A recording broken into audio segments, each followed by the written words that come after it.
নমস্কার, জয় মা তারা, জয় গুরু বাবা। আশা করি সবাই ভালো আছেন, সুস্থ আছেন। আপনাদের ভালো থাকা, সুস্থ থাকা নিয়ে কিন্তু আমি প্রতিদিনই কিন্তু আপনাদের সামনে নতুন নতুন ভিডিও নিয়ে আসি, যেখান থেকে আপনারা সমস্যার সমাধান কিন্তু পেতে পারেন, যারা দীর্ঘদিন ধরে সমস্যা ফেস করছে। সেই কারণে বলবো চ্যানেলটি সাবস্ক্রাইব করে দেবেন, তাহলে কিন্তু এই সমস্যার থেকে বের করার উপায় কিন্তু আপনারা কিন্তু পেয়ে যাবেন। ঠিক আছে, আজকে যেটা বলবো, আপনি কিভাবে সবাইকে মিত্র বানিয়ে ফেলবেন। মিত্র বানাবেন কিভাবে? দেখুন, শত্রুর তো অভাব নেই, তাই না? কিন্তু মিত্র কিভাবে বানাবেন এটা কিন্তু আমাদের সবসময় জানা দরকার। কারণ শত্রু কে আমরা কিন্তু বুঝতে পারি না। কারণ আমাদের তো সবসময় চলাফেরা, কাজ কর্ম, চাকরি, ব্যবসা সবই করতে হচ্ছে। কিন্তু যদি শত্রু থাকে বা আমরা যদি বুঝতে না পারি কে শত্রু, তাহলে আমাদের কিন্তু অনেক সমস্যা ফেস করতে হয়। কিন্তু যদি শত্রুকেও আমরা মিত্র বানিয়ে নিতে পারি, তাহলে কিন্তু আমাদের কোনো সমস্যাই কিন্তু অ্যাকচুয়ালি আসে না। দেখুন, যার শত্রু নেই সবচেয়ে এই জীবনে সে কিন্তু সুখী। কিন্তু এরকম মানুষ নেই যে তার কোনো শত্রু নেই। আমিও বলি যে আমার কোনো শত্রু নেই, কিন্তু হয়তো দেখা যাচ্ছে তার মধ্যেও শত্রু রয়ে গেছে, নিশ্চয়ই আমি ধরতে পারছি না। এরকম হয়, প্রত্যেকটা মানুষের ক্ষেত্রেই হয়। তা সেই ক্ষেত্রে বলবো, আপনারা কি করবেন?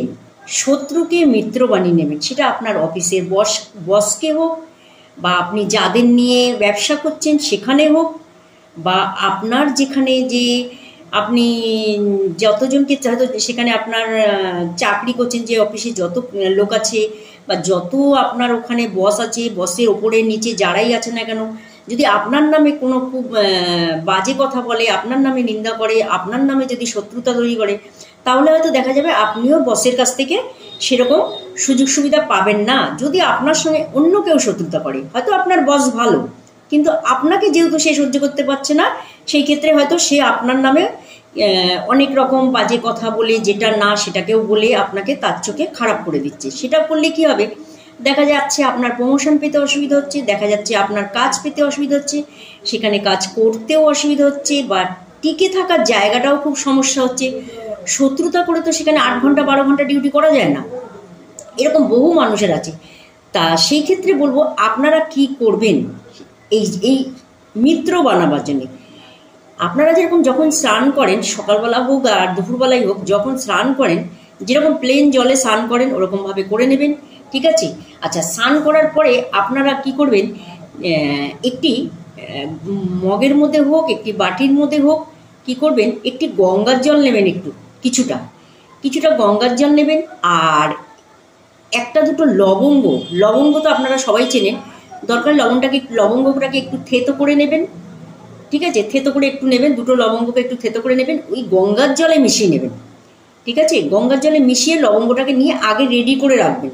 রেখে তারপরে আপনারা স্নানের ঘরে ঢুকবেন।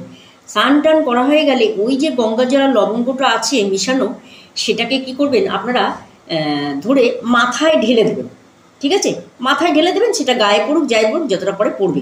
ঠিক আছে, এইভাবে ঢেলে দেবেন। আচ্ছা, ঢেলে দিয়ে তারপরে আর কোনো প্লেন জল ঢালবেন না। ঠিক আছে, এটা কয়েকদিন করুন। ঠিক আছে, এটা কয়েকদিন করুন, দেখবেন আপনাদের আস্তে আস্তে দেখবেন সবাই দেখবেন কিরকম মিত্র হয়ে যাচ্ছে। ঠিক আছে, কয়েকদিন করলেই বুঝতে পারবেন, সবাইকে মিত্র বানিয়ে ফেলতে পারবেন। কারণ আমাদের মিত্রর কিন্তু খুব প্রয়োজন আছে। এই উপায়টা যদি আপনারা করতে পারেন, এটা কিন্তু তাহলে কিন্তু মিত্রর জায়গাটা খুব ভালো হবে, শত্রুর জায়গাটা কিন্তু কমে যাবে। বিশেষ করে আপনার কাজের জায়গায়, ব্যবসার জায়গায় মিত্রতার খুব প্রয়োজন আছে, অবশ্যই করবেন। ঠিক আছে, প্রত্যেককে বলবো। আর একটি কৃষ্ণ ছবি, যদি রাধা কৃষ্ণর ছবি, অবশ্যই যে যেখানে কাজ করেন, যে যেখানে বসেন, যে যেখানে যাই করুন না কেন, একটি রাধা কৃষ্ণের ছবি অবশ্যই রাখবেন সেখানে। ঠিক আছে, আর এই যে আমি গঙ্গার জলে আর লবঙ্গর যে উপায়টি করতে বললাম, এটি কয়েকটা দিন করুন, একটা না। করার পর দেখবেন আপনার মিত্রতা আপনার মধ্যে তৈরি হয়ে যাবে। সবাই যে আপনার সঙ্গে একটা অন্যরকম আচরণ করছিল, সেটা আস্তে আস্তে কমে যাবে। আপনি সবার সঙ্গে একটা সুসম্পর্ক তৈরি হবে, মধুর সম্পর্ক একটা কিন্তু তৈরি হয়ে যাবে। ঠিক আছে, ভালো থাকবেন, সুস্থ থাকবেন। প্রত্যেকটা ভিডিও আপনার কাছে কিন্তু সময় মতো চলে যাবে, যেটা আপনি কিন্তু দেখে কিন্তু অনেক সফলতা পাবেন। ঠিক আছে, আর যাদের বলবো যে বহুদিন ধরে ধরুন বহু সমস্যা ফেস করছেন, তারা অন্তত একবার দেখিয়ে নিন, সব জায়গায় ঘুরে আসুন, তারপরে আমার কাছে আসুন। আমি প্রত্যেককে বলবো সবাই সব জায়গায় ঘুরে আসুন, লাস্টে আমার কাছে আসুন। সেটা রোগ হোক বা যে কোনো কাজে সাকসেস হোক বা ভাগ্যের জায়গা হোক বা আপনার কর্মের জায়গা হোক বা শত্রুতার জায়গা হোক, যে কোনো সমস্যা থাকুক না কেন, রোগ হলে আপনি বেলুড় থেকে ঘুরে আসুন, তারপরে আমার কাছে আসুন, আমি সুস্থ করে দেবো। এটা কিন্তু আমি দীর্ঘ 26 বছর ধরে করে আসছি।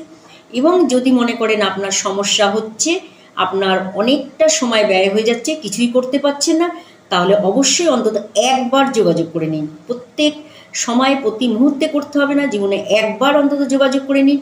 সেই ক্ষেত্রে কিন্তু আমি সঠিক রাস্তা আপনাকে লিখে দেবো, সঠিক রাস্তা আপনাকে বলে দেবো। ঠিক আছে? তাহলে কিন্তু আপনি একাই আপনার রাস্তা কিন্তু আপনি তৈরি করে নিতে পারবেন। ঠিক আছে? অবশ্যই ভালো থাকবেন, সুস্থ থাকবেন। অবশ্যই একবারের জন্য যোগাযোগ করবেন। ঠিক আছে? স্ক্রিনে নাম্বার দেওয়া আছে, দেখুন। আমার কাছে আসতে গেলে বিশাল অর্থের প্রয়োজন হয় না, সবার সামর্থ্যের মধ্যে, এবং যে কোনো দিন আনা দিন খাওয়া মানুষও আমার কাছে কিন্তু আসলে সে কিন্তু প্রতিকার পাবে। ঠিক আছে? ভালো থাকবেন, সুস্থ থাকবেন, সকলকে ভালো থাকবেন।